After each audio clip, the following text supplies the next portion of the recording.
guys, I'm Kirsten, the problem solving teacher and Teachers Pay Teachers author.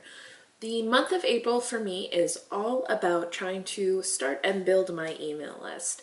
So before I can even put it out into the world, there is a whole process to go through just on the preparation side. Last week we talked about choosing email providers, and the one that I believe I'm going to go with is MailerLite.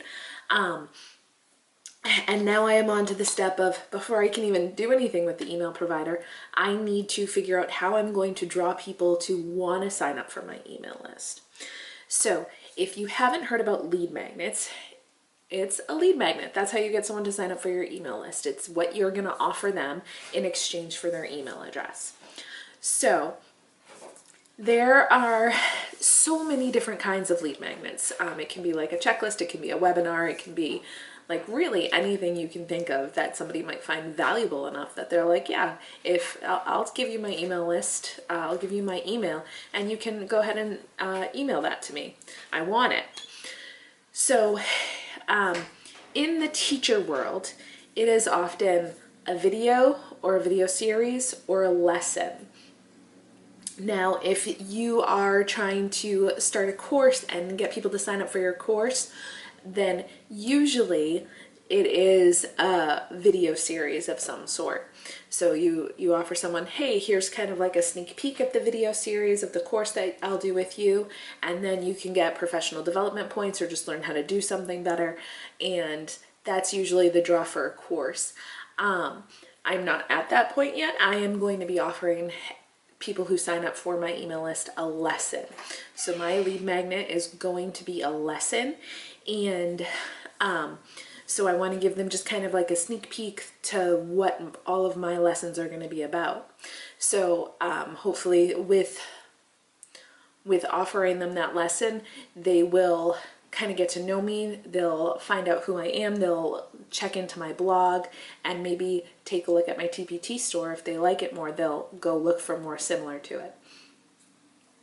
So back in probably January, I was like, oh, I got this email list thing down. I'll just like build a funnel and like create a lead magnet, and yeah, no problem, I got it. And I spent like a whole bunch of time doing it, and I had the email funnel ready to go, and I had a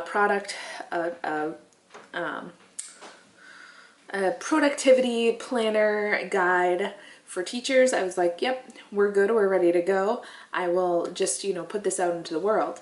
And then I was doing a little more reading and research, like you should, and I was like, oh good, I've done this all wrong. So I did not really, so I hadn't put it out into the world. So that was the one plus, is I kind of like had a practice run of how to do it, and I hadn't put it out into the world yet. So planning supports for teachers.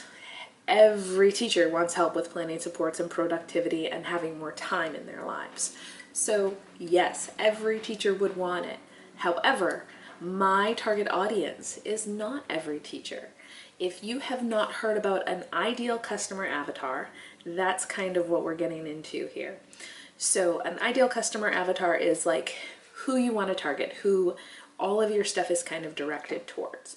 It took me a long time to want to like narrow my niche that much and to kind of figure out where most of my lessons were going to fall. I wasn't sure. I was creating, and now I've kind of figured it out. So I held off on doing anything with the email list. I just put it to the side for a while. But now I've determined that my focus is on grades 4, 5, and 6, which makes sense because I've spent years in 4th, 5th, and 6th grade classrooms. And that's where my expertise is. That's like if I make a lesson, it naturally goes that way. Sometimes, of course, I'll kind of dip into the 3rd grade range or go up towards 7th grade, but most of my lessons are for 4th, 5th, and 6th.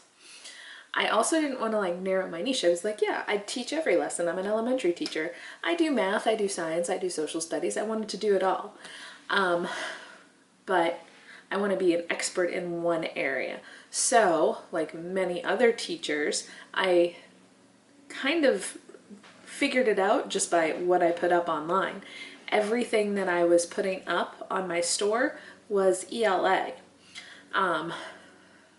mostly poetry and research, but I put up a ton of ELA products and seasonal. So that's clearly my thing. Plus poetry, I love poetry. I have loved poetry forever. I loved writing it as a kid and a teenager. I loved teaching it in the classroom. So like clearly it is my thing. So now that I have defined my niche and I think a little bit more about my ideal customer, about like, you know, the grade, I've also kind of picked out like where they live. Basically, I've done in the New England area because that's where I am. I really want someone who wants to spend more time with their family, so they're looking for a lesson that's going to save them time and a different way to help their students learn how to write, because poetry kind of hits the writing skills at a different angle. So I've determined that my lead magnet is going to be a collaborative classroom poem.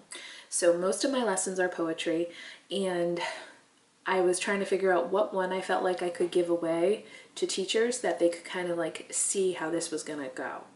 So there's a collaborative classroom poem. It's all about using your senses, this sensory language, right? Don't we all need sensory language from our students?